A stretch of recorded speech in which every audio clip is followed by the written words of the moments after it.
Hello, beautiful community. You are very welcome to this talk about the weaknesses we can perceive in the Putin regime following the Prigozhin mutiny. Now, that was a ritual that is very important for YouTube, because obviously if you're on YouTube, then rumors spread that you don't have legs. So there's some evidence to the contrary, even though my legs are not legs I get to use as frequently as I would like because of my health condition. 2 warnings for us about what we risk getting ahead of ourselves on when we follow this Prigozhin story. First, it's important to not overestimate how much the ordinary Russian citizen, even though we say most Russians are a population, are following this story. In other words, if you're following this story relatively closely, the odds are you know much more about it than the average Russian. So that's worth keeping in mind. So it's not that they're glued to the television and, wondering whether Prigozhin is in Belarus or in Petersburg or in Moscow, whether he's met Putin or he hasn't met Putin, and so on. And the second thing worth bearing in mind is, of course, there are still some weak, pathetic, but nevertheless institutions in Russia and certain institutional rituals. So it's not right to reduce all of our conversation just to sort of battles between personalities and assume that there are just personalities in Russia and no structure, no institutional culture, except perhaps the institution of Mr. Putin as this sort of walking, talking, solitary incarnation of political legitimacy, which is what we rightly call him normally. So these are the couple of asides that are worth putting in before we start. What are we definitely without a shadow of a doubt seeing? They are trying to, and this is the way I put it, demythologize Prigozhin, which is really what I'm trying to do with this fly, which is really what what it means to take him out politically. They're trying to take him out as a political threat, and they're trying to do that by, as it were, pouring his somewhat mythologized reputation down the drain. And that's, again, as we've said, why they're going for his finances, for his corruption, trying to say he's just like us, only worse, he's just like us, only he's a gangster, more than we are, and that's all there is to him, there is nothing special here. So they're trying to absolutely deflate that image that Dugin tried to create of Prigozhin a few months before the mutiny, of some kind of spiritual leader in Russia and a political competitor to Putin. So they're trying to take him out as far as the Prigozhin myth on Russia's political scene goes. And that's important because Prigozhin was hitting a pulse of a certain kind more than anybody in the Russian political sphere. Greg Yuden's analysis of Prigozhin's discourse is really on point, actually. And what I said was that Prigozhin was, in a certain sense, bringing together the Z radical and the Navalnyist agenda. That's to say, you can't fight the war properly and you're not going to get a win if you're fighting it like that. That's a sort of Z radical agenda. And then the Navalnyist agenda is you're all dreadfully corrupt, you're all dreadfully incompetent, you're all dreadfully indecent in how you exploit resources and exploit the Russian population for your personal benefit. I think Yudin went further and crystallized that Prigozhin's discourse had 2 levels to it. One was a series of ill-assorted messages that almost tried to please everybody, and that's a sort of almost a product of a political think tank approach, which is there behind the sort of,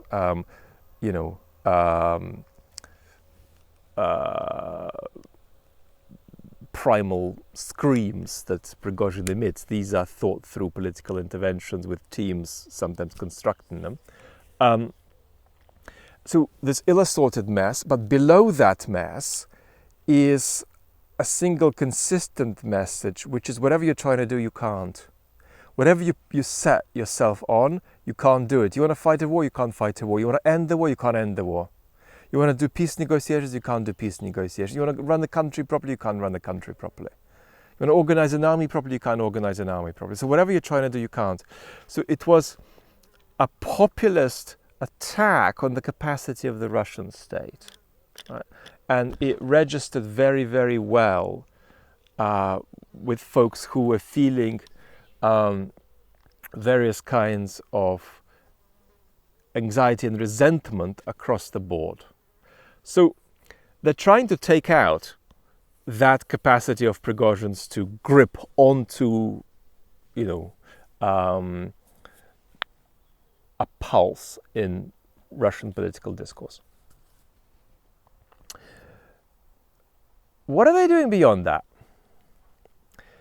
They are definitely dismantling Prigozhin's empire of businesses, dodgy projects, dodgy alliances. How far are they doing this? And the answer to that is, at this point, we don't know.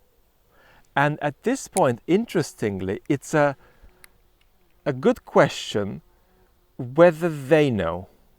That's to say, it's possible that they've decided to, as it were, take Prigozhin out in this mythological and political sense, but they haven't decided what to do beyond that. Are we going to take him out at the level of business and at the level of various networks of activities he is engaged in all the way, or some of the way? Is he going to be dropped down a few pegs?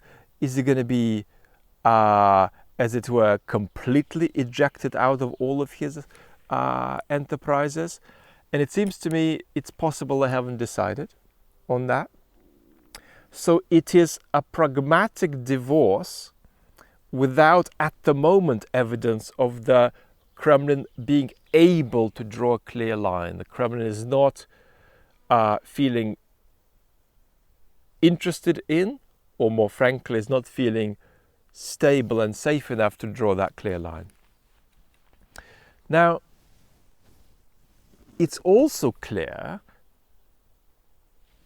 at least as a speculative deduction that's hard to resist at the moment, that they haven't said, get the hell out and drop all your stuff that you're doing or we'll eliminate you. Because if they'd said that, in all seriousness, he wouldn't be, dancing around the place. There wouldn't be press conferences with Lukashenko where Lukashenko is asked, where is Mr. Prigozhin? And Lukashenko says, I don't know. He could be in Moscow. He could be in Petersburg. Maybe he's coming here just in a little while, but at the moment there is a pause. Now, of course, this is not my expertise to go there, but presumably in that pause bracket we could put in Prigozhin just trying to wrap up certain projects and leave them in the way that he has been allowed to do, rather than just dropping them immediately.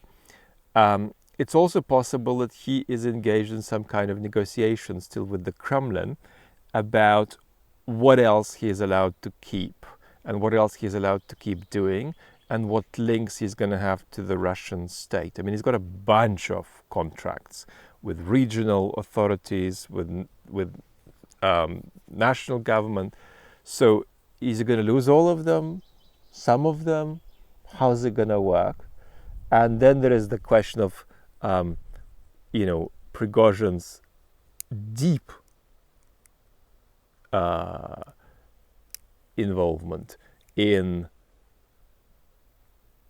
half a dozen African countries. And what would it mean for the Putin regime to decide that he should be evicted out of these enterprises too? It's not clear what the Kremlin would want to do, what it can do with this yet.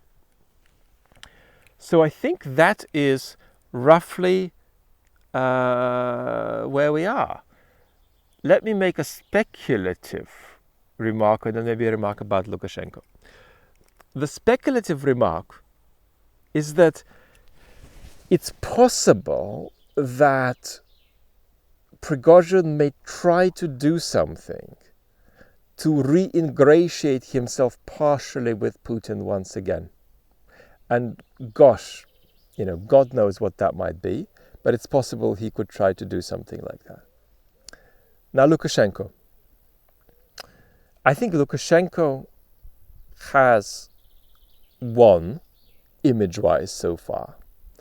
But it's unclear how, the more we look at it, how safe we can say it might be for Lukashenko to keep not just Prigozhin in Belarus, if that's where he ends up, but Prigozhin plus some of his fighters.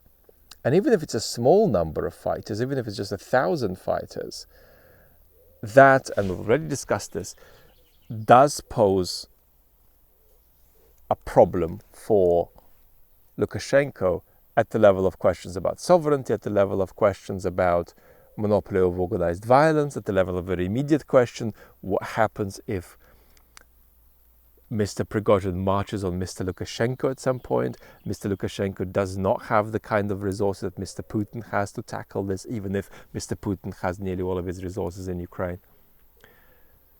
So that, I think, is a certain way of Lukashenko gaining an advantage at an uncertain cost, which sort of enters Belarus more deeply into the chaos of all the consequences of Russia's brutal invasion of Ukraine. And that ain't a predictable situation for Mr. Lukashenko. Sorry, I have been distracted by a plethora of insects while talking to you. Lots of love. Catch you soon.